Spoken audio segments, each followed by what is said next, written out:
Hi friends, ఓం సాయిరాం. బాబాగారి ఆశీస్సులు అందరిపైన ఉండాలని చెప్పేసి మనస్ఫూర్తిగా కోరుకుంటున్నాను.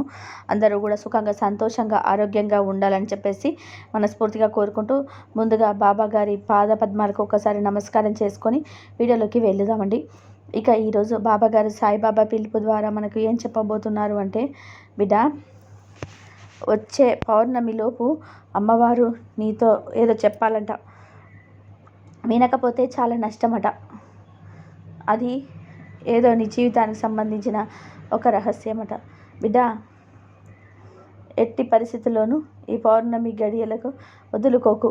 ఎందుకంటే సాక్షాత్తు లక్ష్మీ అమ్మవారే శుక్రవారం నాడు స్వయంగా వచ్చి నీకు ఏదో చెప్పాలి అని చూస్తున్నారు. ఎందుకో ఆరాట పడుతున్నారు, నీతో మాట్లాడాలని, ఏదో విషయంలో నేను హెచ్చరించాలని చూస్తున్నారు, లేదా నీ జీవితంలో ఏదో అద్భుతం జరగబోతుందని నీకు చెప్పాలని చూస్తున్నారు. ఏది ఏమైనా ఈరోజు అయితే అమ్మవారు, లక్ష్మీ అమ్మవారు నీ జీవితానికి సంబంధించినటువంటి ఒక అతి ముఖ్యమైనటువంటి రహస్యాన్ని నీతో చెప్పాలని చూస్తున్నారు. బిడ్డ, నిజంగా ఈ పౌర్ణమిలోపు ఈ అమ్మవారి సందేశం కనుక నీ చెవిన పడింది అంటే నీ అంత అదృష్టవంతురాలు ఇంకొకరు ఉండరు. ఎందుకంటే సాక్షాత్తు అమ్మలగన్న అమ్మ శ్రీ మహాలక్ష్మీదేవి నీకు సందేశాన్ని అందివ్వబోతుంది అంటే ఎంత అదృష్టం చేసుకుంటే ఇలాంటి అవకాశం వస్తుంది. కోట్లలో ఒక్కరికి మాత్రమే దక్కే అవకాశం నీకు దక్కింది ఈరోజు. బిడ్డ, వదులుకోకు, ఎట్టి పరిస్థితుల్లోనూ వదులుకోకు. నిజంగా వదులుకున్నావు అంటే నీ అంత దురదృష్టవంతురాలు ఇంకొకరు ఉండరు తల్లి. ఆ తర్వాత తీరిగ్గా బాధపడాల్సిన రోజు వస్తాయి. ఆ రోజు నా బాబా లక్ష్మీ అమ్మవారు కలిసి నాకు ఏదో మేలు చేయాలి, మంచి చేయాలని చెప్పి అనుగ్రహం అందిస్తే నేను అందుకోలేకపోయాను. ఆ రోజు నిర్లక్ష్యంతో తోసిపుచ్చాను, అందుకే ఈ బాధను అనుభవిస్తున్నాను అని బాధపడే రోజు ఒకటి తెచ్చుకోకు తల్లి అంటూ బాబాగారు మనకు తెలియని ఒక నిగూఢ అర్థం దాగి ఉన్న సందేశంతో వచ్చారండి. హెచ్చరిస్తున్నారు. అది కూడా పౌర్ణమిలోపు మీ జీవితంలో ఏదో జరగబోతుంది, లక్ష్మీ అమ్మవారు నిన్ను హెచ్చరించాలని వస్తున్నారు అంటూ బాబాగారు పదే పదే అంటున్నారు. ఎందుకు బాబాగారు పదే పదే ఇలా అంటున్నారు? ఖచ్చితంగా ఇలా తెలుసుకోవాల్సిన అర్థం, పరమార్థం ఏదో ఉంది. లేకపోతే బాబాగారు ఇంతలా చెప్పరు. నిజంగా బాబాగారి మాటలు విని, బాబాగారి సందేశాలు విని, బాబాగారి అడుగు జాడల్లో నడిచి, బాబాగారి గొడుగు నీడల్లో వెళ్ళిపోదామా? వెళ్ళిపోతే ఆ తర్వాత మన జీవితంలో కష్టాలు, కన్నీళ్ళు అన్నవి మనల్ని తాకాలంటే గజ గజ వణికిపోతాయి. బాబాగారు వాటన్నిటినీ కూడా మన నుంచి దూరంగా తరిమి కొడతారు. ఖచ్చితంగా నిజంగా బాబా భక్తులైతే ఎవరైతే ఉన్నారో వాళ్ళు వీడియోకి ఒక చిన్న లైక్ ఇచ్చి, వీడియో దగ్గర స్కిప్ చేయకుండా చివరి దాకా చూసి, మన ఛానల్ని ఫస్ట్ టైం చూస్తున్నట్లయితే సబ్స్క్రైబ్ చేసుకోండి. వీడియో చివరి దాకా చూసే ప్రయత్నం చేయండి. బాబా గారి మీద ఏ మాత్రం భక్తి, విశ్వాసం, ప్రేమ ఉన్నా ఇక బిడ్డ, వచ్చే పౌర్ణమి రూపు బాబాగారు ఏం చెప్పబోతున్నారో తప్పకుండా తెలుసుకొని తీరు. ఎందుకంటే ఇది నీ జీవితానికి సంబంధించినటువంటి ఒక రహస్యం. ఎందుకంటే ఎప్పుడు అడుగుతూ ఉంటావు కదా, నేను ఏ జన్మలో ఏం పాపం చేశాను, ఏం కర్మ చేశాను, ఏది అనుకున్నా కూడా జరగటం లేదు, ఏది ముట్టుకున్నా కూడా ముందటికి వెళ్ళటం లేదు, అన్ని ఆటంకాలే, అన్ని అడ్డంకులే, ఇంకా ఎన్నాళ్ళు ఈ బాధలు నేను అనుభవించాలి, ఇదంతా నిజంగా నేను చేసిన కర్మ అనుకుంటా, పూర్వజన్మలో ఏదో పాపం చేశా, మహాపాపం చేశాను, అందుకే ఇలా ఆ కర్మలను వెంటాడుతూ ఉంది, అందుకే ఇన్ని బాధలు పడుతున్నాను. కానీ బాబా ఏదో ఒక అద్భుతాన్ని చేసిన జీవితాన్ని మార్చు. ఎందుకు తండ్రి ఇలా అయిపోయింది నా జీవితం, అందరిలాగా నేను ఎందుకు ఉండలేకపోతున్నాను? కనీసం నేను ఏ తప్పు చేశాను, ఏ పొరపాటు చేశాను తెలిసే దాన్ని సర్దిద్దుకొని ముందు జన్మలనైనా హాయిగా సంతోషంగా ఉండగలుగుతానేమో, ఆనందంగా ఉండగలుగుతానేమో అంటూ ఎప్పుడు అంటూ ఉంటావు కదా. ఇంకొక బిడ్డలు ఇలా కూడా అడుగుతూ ఉంటారు, ఇలా అంటూ ఉంటారు కూడా, కృతజ్ఞతలు చెప్పుకుంటూ ఉంటారు. నేను ఏ జన్మలో ఏం పుణ్యం చేశానో నా జీవితం ఇలా ఉంది, ఈ జీవితంలో నేను అనుభవించిన సుఖాలే లేవు, నేను అనుభవించిన ఆనందాలే లేవు, నేను ఏది పట్టుకున్నా బంగారమే, ఏది ముట్టుకున్నా బంగారమే అయిపోతుంది. భగవంతుడు ఆ విధిరాత చాలా బాగా రాశాడు. లేకపోతే పూర్వజన్మలో నేను ఏం బంగారు పూలతో పూజ చేశానో ఈ జన్మలో ఈ అదృష్టం నాకు దక్కింది. అంటూ చాలామంది బిడ్డలు వారి విధిరాతను, వారి పూర్వజన్మల గురించి, వాళ్ళ పూర్వ కర్మ ఫలాల గురించి బాధపడుతూ లేకపోతే సంతోషపడుతూనే ఉన్నారు కదా బిడ్డ. నువ్వు కూడా నీ జీవితంలో ఇలానే బాధపడుతున్నావు. ఎందుకు నా జీవితం ఇలా అయిపోయింది, ఒక్కిరి బిక్కిరి చేసే సమస్యలు, ఎటు చేసినా కూడా ఏం చేసినా కూడా సమస్యలే. ఒక పక్క అనారోగ్య సమస్యలు, ఇంకొక డబ్బు సమస్యలు, ఇంకొక పక్కన బంధుత్వాలే బాగా లేవు నాతో. ఒక్కొక్కసారి అనిపిస్తుంది, ప్రపంచంలో నాకంటూ ఎవరు లేరా, నేను ఒక్కదాన్నే ఇలా ఒంటరిగా జీవితం గడపాల్సిందేనా. అటు బంధుత్వాలు లేక, ఇటు డబ్బు ఆస్తిపాస్తులు లేక, అటు పేరు ప్రతిష్టలు లేక ఎందుకు నేను ఈ జీవితంలో ఇలా బ్రతకాలి, అసలు నా కర్మ ఏంటి, ఇలా అనుకుంటున్నావు కదా బిడ్డ. ఇదంతా కూడా నీకు తెలియాలి అని అంటే, నీ విధిరాత, నీ కర్మ గురించి తెలియాలి అంటే, ఈరోజు లక్ష్మీ అమ్మవారు నీతో ఒక కథ చెప్పమని నాకు చెప్పారు బిడ్డ.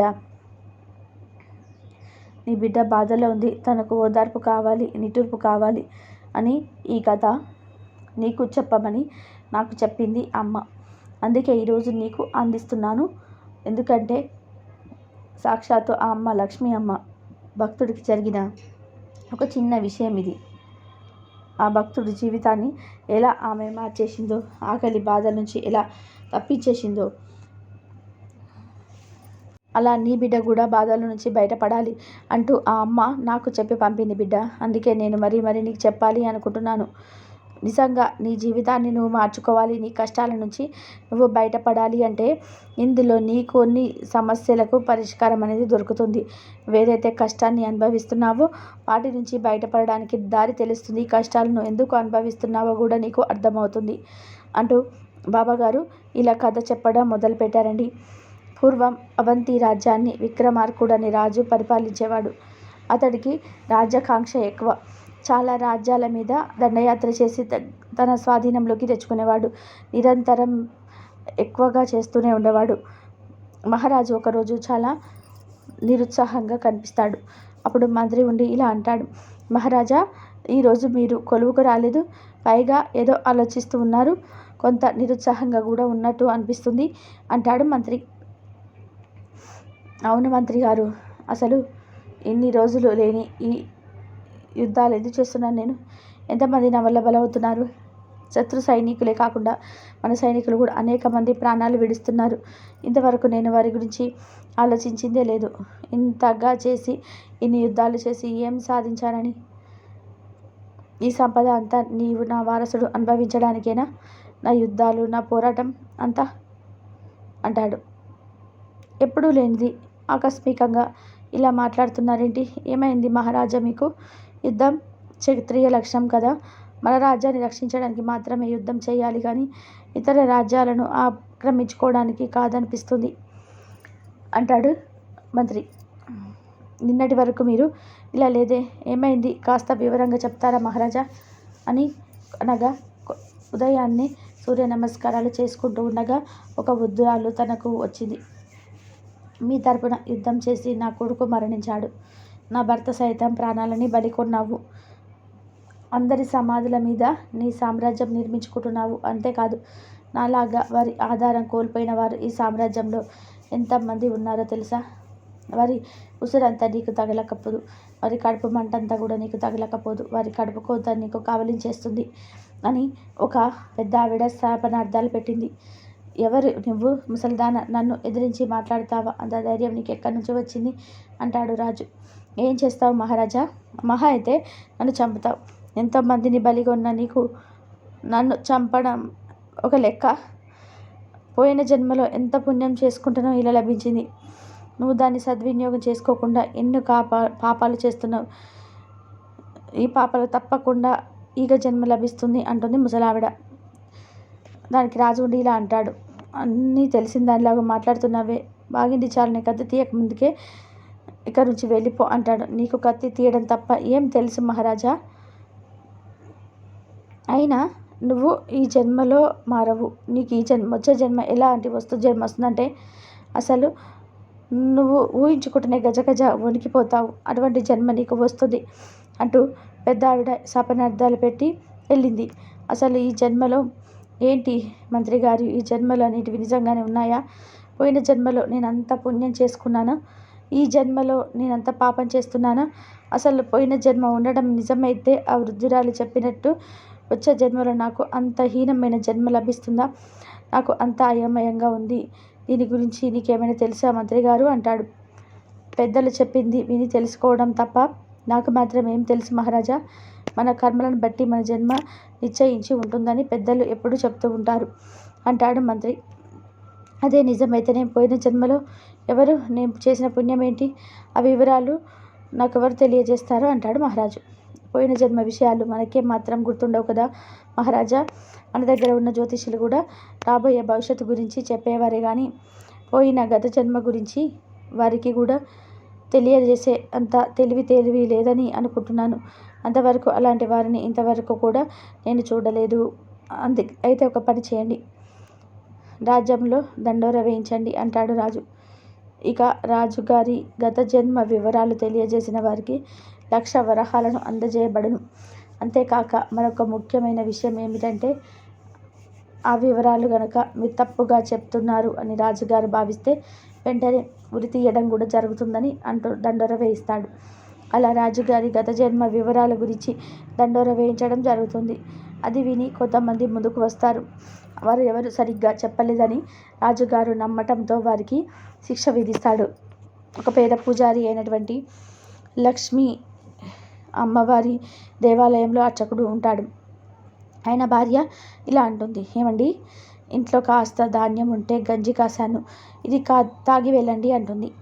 అప్పుడు ఆయన అంటాడు భార్యతో, వద్దులే, నిన్న కూడా నువ్వేం తినలేదు కదా, 2 రోజుల నుంచి పస్తులే ఉంటున్నావు, అది నువ్వే తాగేసి ఈరోజు ఏదైనా తినడానికి ఒక పండు పొలము తీసుకొని వస్తాను, ఆలయం తెలిసే సమయమైంది, నేను బయలుదేరుతాను అంటాడు పంతులు గారు. అలా రామశర్మ ఆయన ఆలయానికి చేరుకొని పూజలు చేసి పూజ తర్వాత అమ్మతో తన బాధనంతా కూడా వెళ్ళగక్కుంటాడు, కన్నీళ్ళు పెట్టుకుంటాడు. ఇంకెన్నాళ్ళు తల్లి ఈ జీవితం, ఇంకెంతకాలం నేను ఇలా ఉండిపోవాలి అమ్మ. ఈ ప్రాంతంలో ప్రజలు ఒక్కరు కూడా ఆలయానికి రావటం లేదు, వచ్చిన భక్తులు కూడా కడు పేదవారు, నాకు దక్షిణగా ఏమీ ఇవ్వటం లేదు, అసలు నాకు దక్షిణగా ఇచ్చే శోభత వాళ్ళకే లేదు, నాకు ఏమీ దక్కటం లేదు తల్లి.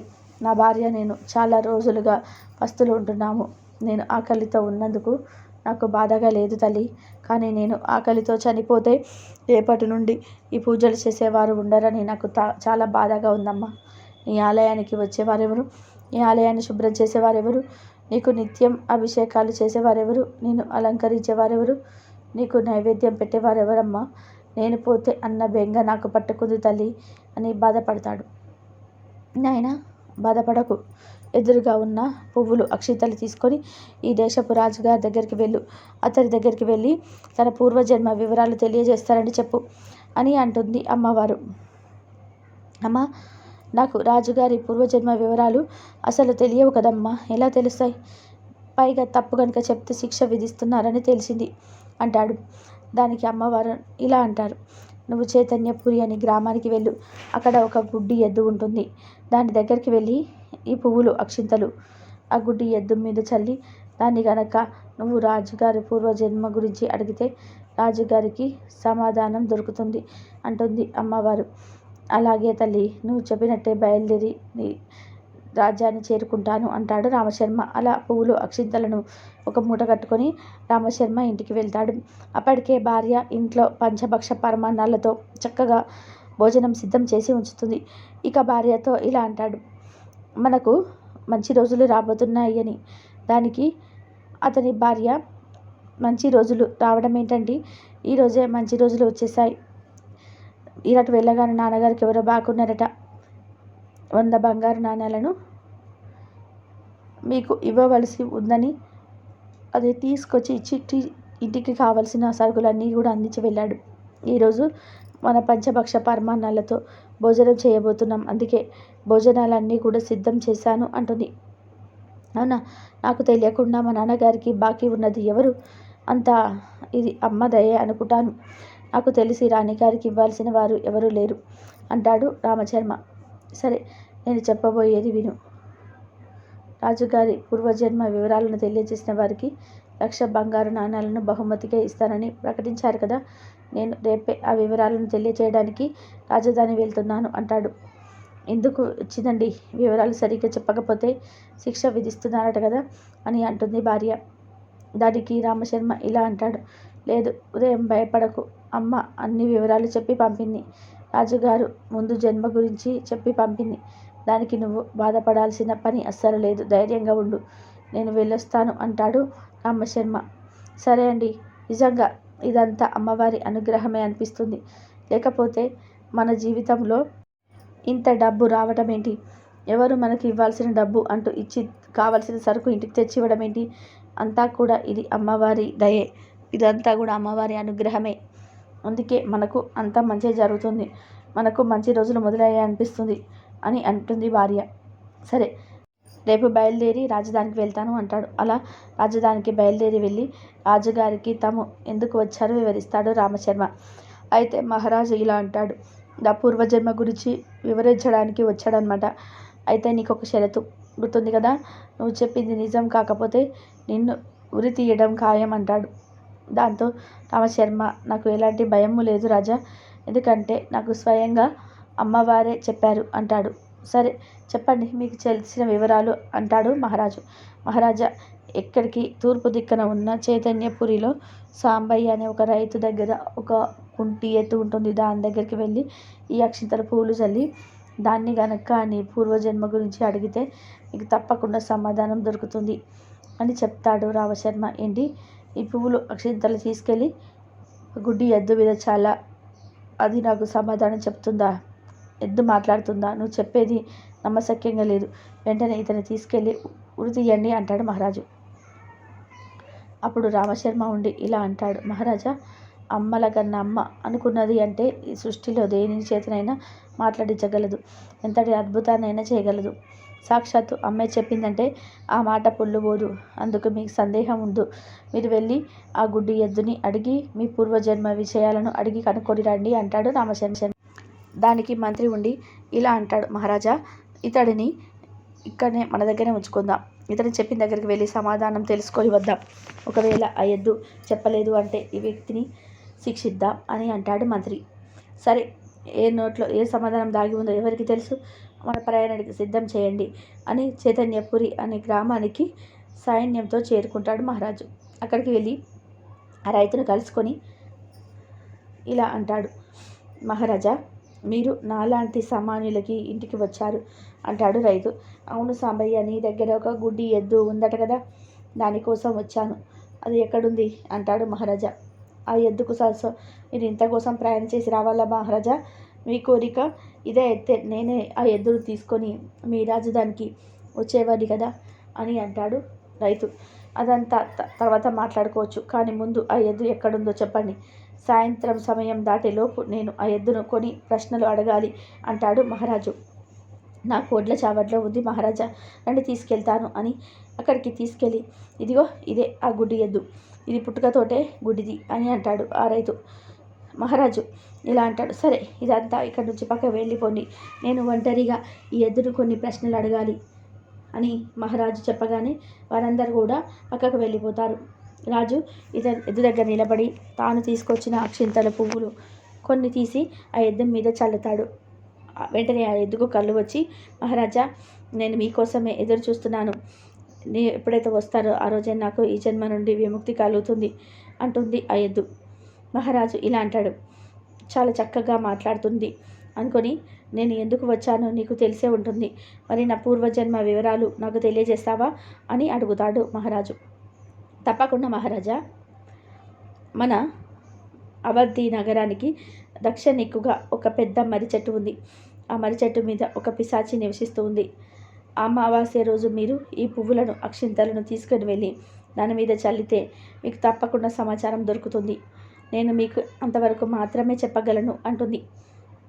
ఇంకా దానికి రాజు, అయ్యో, ఇంకా నేను వచ్చే అమావాస్య దాకా ఆగాల అని అనుకుంటాడు. అంత వింతగా ఉంది, అయితే ఏదైతే అదైంది అని అనుకుంటాడు. అయితే రామశర్మ చెప్పిందంతా కూడా నిజమే అన్నమాట. మరి 10 రోజులలో అమావాస్య రాబోతుంది. అప్పటి వరకు సమాధానం కోసం ఎదురు చూడక తప్పదు అనుకుంటాడు రాజు.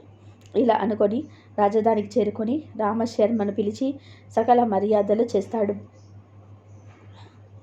శర్మ, మీరు చెప్పింది జరిగింది. ఆ గుడ్డి ఎద్దు మాట్లాడింది, కానీ నాకు కావలసిన సమాధానం నాకు దొరకలేదు. మీరు అప్పటి వరకు మీ ఇంటికి వెళ్ళి విశ్రాంతి తీసుకోండి. మీకు కొన్ని బహుమతులు కూడా ప్రస్తుతం ఇచ్చి పంపిస్తున్నాను.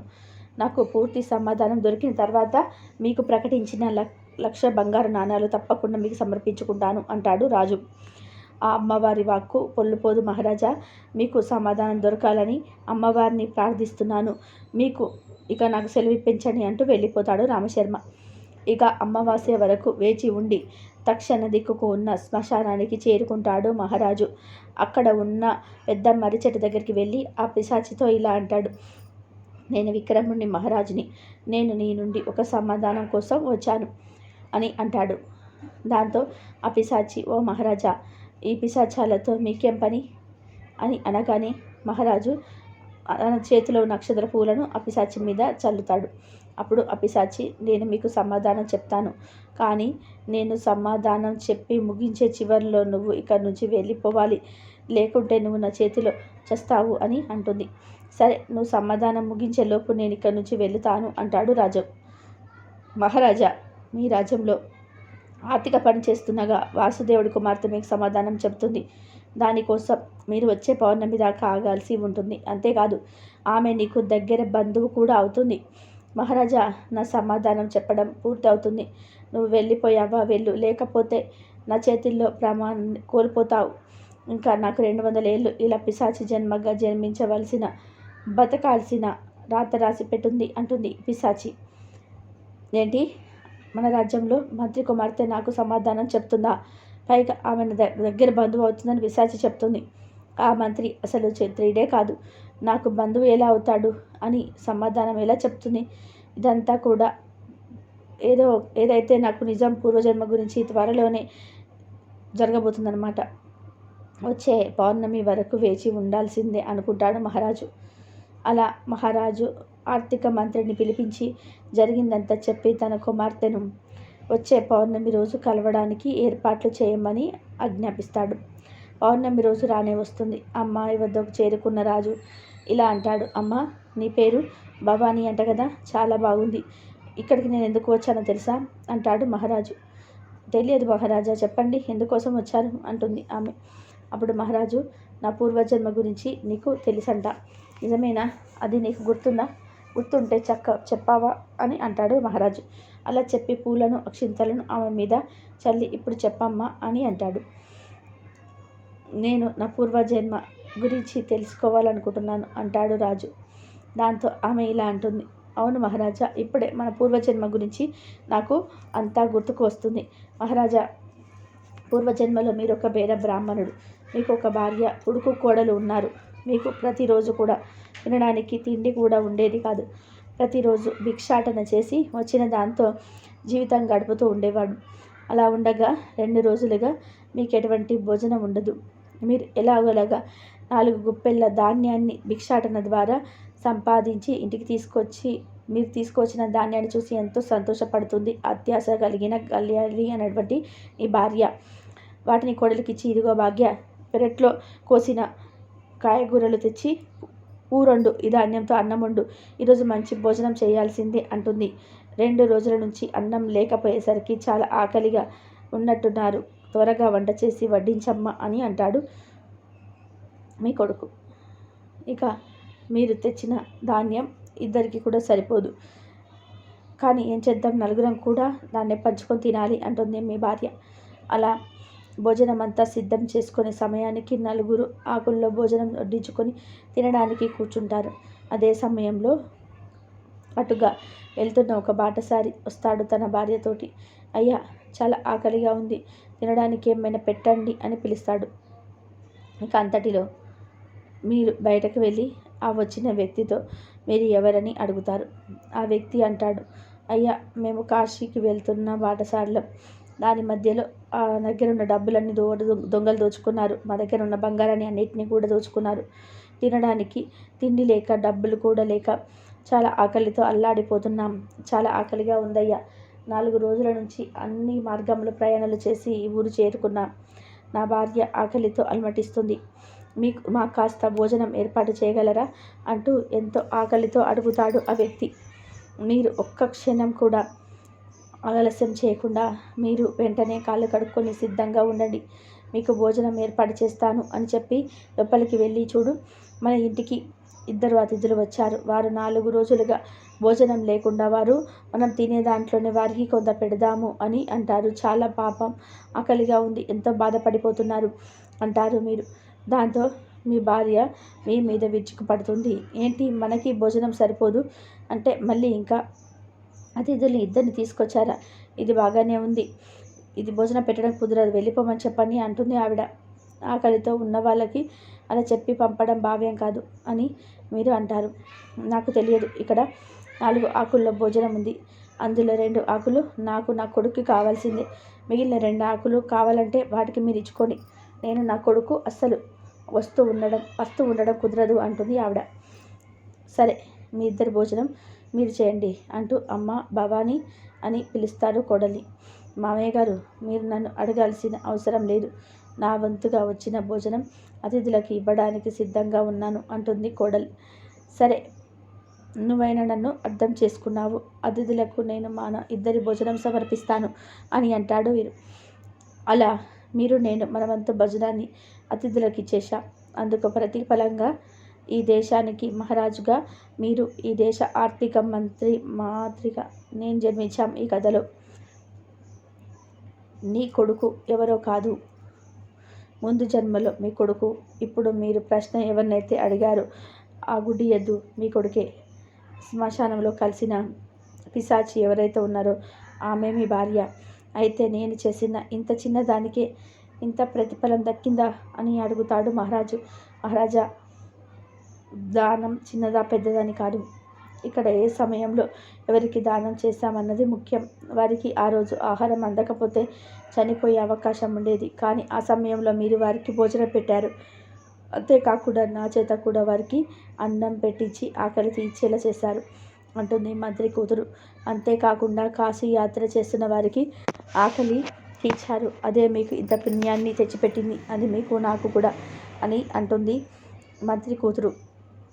అయితే నేను చేసిన ఇంత చిన్న దానానికి నేను మహారాజుగా, తల్లిని గుడ్డిగా నమ్మినందుకు, గుడ్డిగా అనుసరించినందుకు, నా కొడుకు గుడ్డి ఎద్దుగా ఆకలితో ఉన్నవారికి అన్నం పెట్టినందున నా భార్య పిశాచిగా పుట్టిందనమాట. అంటే కర్మ ఫలాలను బట్టి మన జన్మలు వస్తాయని నాకు ఇప్పుడే నమ్మకం కుదిరింది అంటాడు మహారాజు. ఇక అప్పటి నుంచి మహారాజు తనకు ఉన్నదంతా కూడా దాన ధర్మాలకే ఉపయోగించాడు. ఎవరిని బాధ పెట్టడం లేదు అంటూ బాబాయ్ గారు అతడు చెప్పగారు మొదలుపెట్టాడు. బిడ్డ, అమ్మగారు నీకు కథ ద్వారా ఏం తెలియజేయాలనుకుంటారో తెలుసా తల్లి? నీకు నువ్వు అనుభవిస్తున్న బాధైన, కష్టమైన, సుఖమైన, సంతోషమైన పూర్వజన్మ కర్మ ఫలమే. అందుకే ఇప్పుడు ఈ జన్మలో నీకు అర్థమైంది కదా, నువ్వు ఎలాంటి తప్పులు చేస్తే వచ్చే జన్మలో ఏది అనుభవిస్తావు అనేది. ఈ జన్మలో ఎలాంటి పాపాలు, తప్పులు, పొరపాట్లు చేయకుండా మంచి పనులు చేస్తూ ఉండు, మంచిగా ఉండు, ఆకలితో ఉన్న వాళ్ళకు అన్నం పెట్టు, నీకు తోచిన దాన ధర్మాలు చేస్తూ ఉండు. వచ్చే జన్మలో నీకు మహారాజ యోగం పట్టేలాంటి జన్మ నీకు లభిస్తుంది బిడ్డ అంటూ బాబాగారు ఈరోజైతే చాలా చక్కటి అద్భుతమైన సందేశాన్ని అందించారండి. ఈ వీడియో మీ అందరికీ కూడా నచ్చిందని చెప్పేసి అనుకుంటున్నాను. కాబట్టి ఇది మన జీవితానికి సంబంధించినటువంటి ఒక రహస్యం. ఎప్పుడు అడుగుతూ ఉంటారు కదా, నేను ఏ జన్మలో ఏం పాపం చేశాను, ఏ కర్మ చేశాను, ఏది అనుకున్నా కూడా జరగటం లేదు, ఏది ముట్టుకున్నా కూడా ముందుకు వెళ్ళటం లేదు, అన్ని ఆటంకాలే, అన్ని అడ్డంకులే, ఇంకా ఎన్నాళ్ళు ఈ బాధలను అనుభవించాలి? ఇదంతా నిజంగా నేను చేసిన కర్మ అనుకుంటా. పూర్వజన్మలో ఏదో మహాపాపం చేశాను, అందుకే ఇలా ఆ కర్మలను వెంటాడుతుంది, అందుకే ఇన్ని బాధలు పడుతున్నాను. కానీ బాబా ఏదో ఒక అద్భుతాన్ని చేసి నా జీవితాన్ని మార్చు. ఎందుకు తండ్రి ఇలా అయిపోయింది నా జీవితం? అందరిలాగా నేను ఎందుకు ఉండలేకపోతున్నాను? కనీసం నేను ఏ తప్పు చేశాను, ఏ పొరపాటు చేశాను తెలిసే దాన్ని సర్దిద్దుకొని ముందు జన్మలోనైనా సరే హాయిగా సంతోషంగా ఉండగలుగుతానేమో, ఆనందంగా ఉండగలుగుతానేమో అంటూ ఎప్పుడు అంటుంటావు కదా. ఇంకొంత బిడ్డలు ఇలా అడుగుతూ ఉంటారు. ఇలా అంటూ ఉంటారు.